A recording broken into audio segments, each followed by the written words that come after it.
Hey guys, so this is a video for when you start to block out and do your lip sync.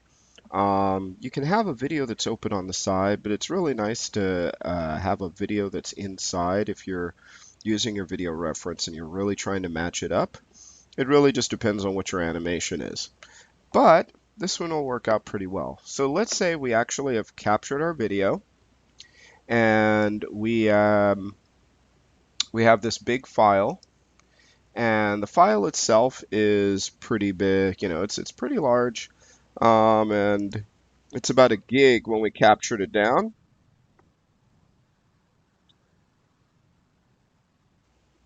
And we could see we have the whole video. And let's just say that for whatever reason, we were going to use this character as the reference of what the motions are. But in your case, this will be videos that you record or different reference videos and footage that you will collect. I would advise you not to animate something that's already been animated. This is where you're going to film. But let's say you have your film and you have your sound and you want to match those, but let's just use this as an example. Okay. The problem with this one is that this is a huge file, and for Maya, we need to separate the video and the sound. The video will be a texture, and the sound will be a sound wave inside of the timeline. This is 1 gig, so it's fairly big, and if your machine is a little bit slower, it may have a hard time running a big video like that through it. So what we're going to do is we're going to actually go into After Effects, and I'm just going to actually kill all this because I was doing it before. Delete. Yes. And it's all clean now. There we go. And I'm going to take that video, that 1 gig video. You see I have a few little examples. I was testing out some different codecs for it to see which one works. And I'm going to take the Incredibles 2 video. That's 1 gig. It's ginormous. And that'll take a second for it to load in there.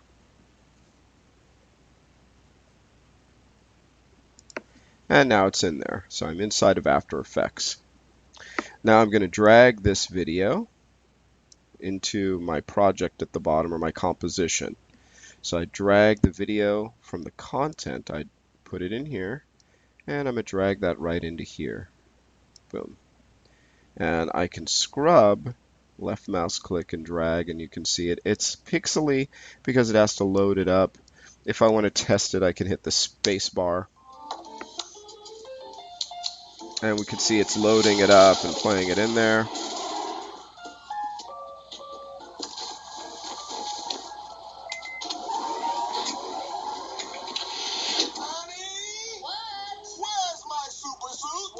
So we have a lot of excess sound here we want to get rid of. He doesn't really say, where's my super suit, until he sees it not there. So if I go to right about here, and I'm going to take this little bar, this trim, and pull it to there. And I can use my this guy right here to kind of scrub in and see, make sure. And I'll just move. I'll scrub to that point and see if that's about where I want it. And I think that works pretty good. It gives us just a little bit of time before he starts talking. And maybe he could be pushing in a drawer or something, the character. So I right click in this and I say trim comp to work area. And now that's pretty much the whole video that I want. And now it's time to export this out. Okay. So what I'm going to do is because now it's trimmed right to where I want it. I'm going to go into composition, and I'm going to say add to render queue, Control M. And these are my settings, and that basically means I'm going to render this out as another movie that's shortened. But I want to change because Maya is not going to dig necessarily the ABI. QuickTime is much better. So what we're going to do is where it says Output Module, click Lossless. And here is where we're going to change what type of movie file we're going to spit out. So where it says AVI, I want to export this out as a QuickTime. And where it says format options, this is the codec. The codec is basically how it's compressed. Now you see I have a lot in here. Depending on what computer you have, depending on what software you have, you're going to see different codecs, okay? I have a lot of stuff, so I have a lot of codecs that are in here. If you're working on your machine at home, you may have fewer, but there are some standard typical ones that come with After Effects or are on the school computers that we're using. And they basically are for different things. For what we're doing, normally I would use like an MPEG-4, which compresses video down really nicely to a very small file size. But the problem is that when I'm playing it inside of Maya, it has a problem trying to decompress it to show the movie.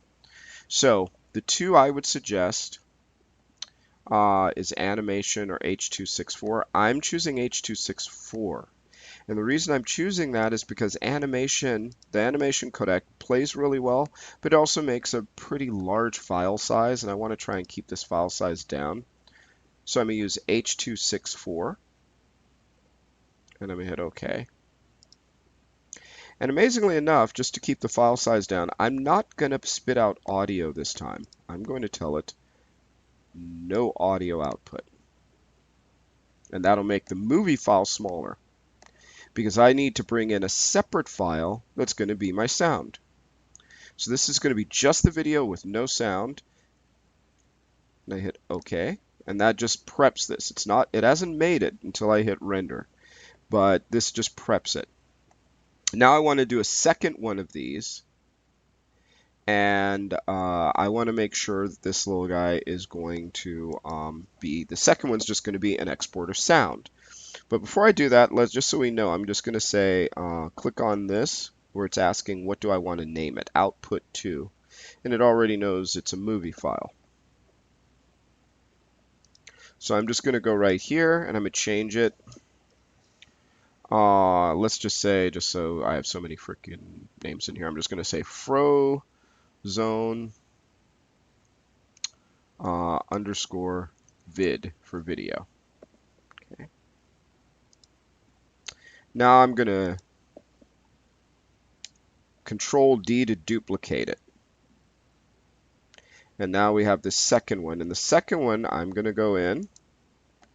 And this one is actually going to be in the format a WAV file. And of course, I do want the audio. So that means it's going to omit and get rid of, oops, render queue. It's going to get rid of the video. This one gets rid of the sound. This one gets rid of the video. We're going to take both these files. Let me change the name of this one to frozone underscore sound. Oops. There we go. And we need the Z in there, otherwise it's a very strange name. There we go. So frozone sound wave. So this is a wave file. This is a movie file. This is my video. This is my sound. Okay. And now I can render both of those out. So it'll plow through and render each one because I had them both checked. And it should spit out both those movies into the target folder that I had it from.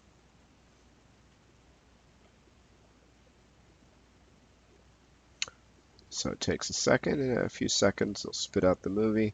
Then the sound is going to be like super fast. So movie's done. Sound.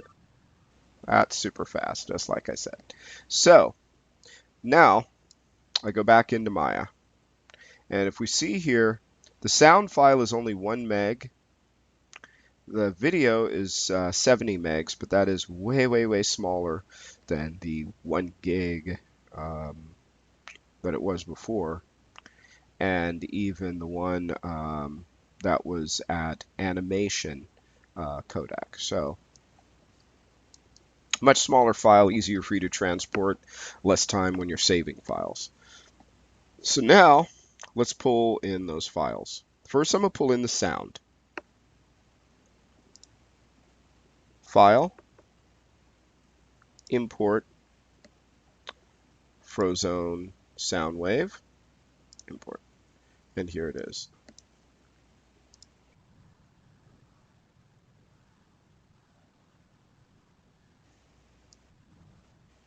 So the original sound file, I clipped it a little bit closer. I'm just going to do a quick tweak to her keyframes. So I'm going to take all these keys and just, oops.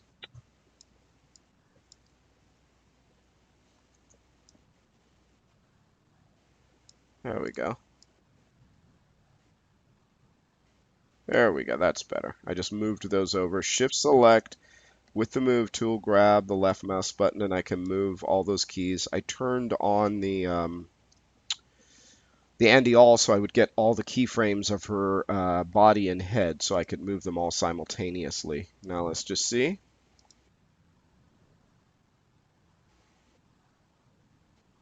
There, that works. And I can turn this off now. None, because I don't want to keep that on, because otherwise, every time I press S, I'm going to key all of her if that's set to on. So I switched it back off. I only turned it on just to move all those keyframes to sync it with the video. So now we've got the sound in. We've got it timed out. Now I have to set up the video.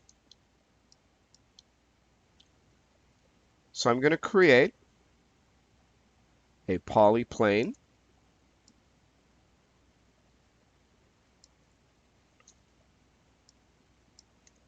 I'm going to rotate it.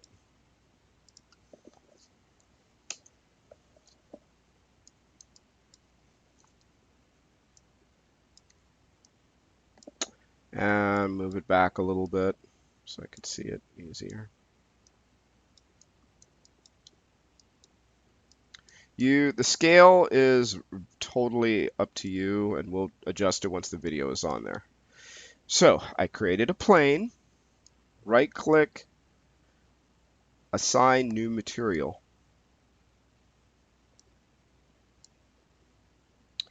And now we're going to do a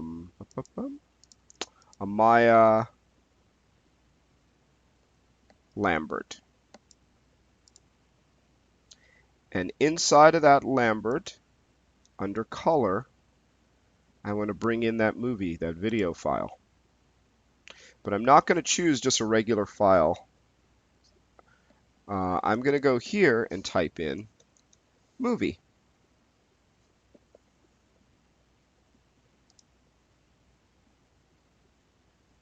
It'll take a second because my hard drive is like waking up and going, hey, what are you doing? There it is. So here it is here. My video is still here, or my plane is still here. You just can't see it because there's nothing connected to it. Now, inside of the image name, I'm going to go to where I stored that video, Frozone vid. And there it is there. I can scale this to fit whatever the aspect ratio I need. But you'll notice when I play, it's not doing anything. And that's because the last thing I need to do to make that animate with the timeline is to turn on use image sequence. And now it matches every frame of the video with the frame that I'm currently on. So if I go now,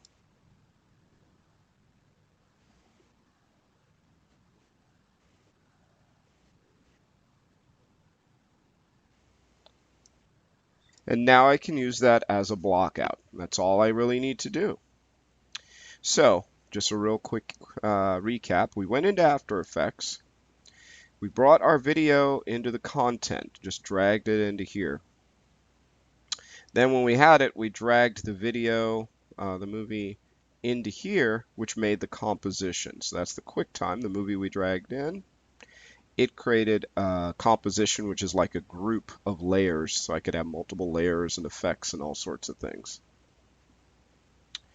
And then we cropped it down by moving this little guy to where we wanted to start. Right-clicked in that gray bar and then said trim. You'll see if I adjust it, I have the option of trimming the comp to the work area. That's fine. Let's leave that. Then with it selected, I went to Composition, Add to Render Queue, which dropped it into this little folder. And I went under the output module, lossless, clicked on it, and changed the type of video to QuickTime and the codec to, in this case, H.264, and then named it, in this case, Frozone Movie right here. I then duplicated that with it selected, Control D, and then changed that one, its output, to a wave. Also to note, on the original one, on the movie one, I unchecked it and made it so that the audio would not be coming in. So I didn't have like two of the same audio files, even though I'd only hear one. It's just wasting space and processing.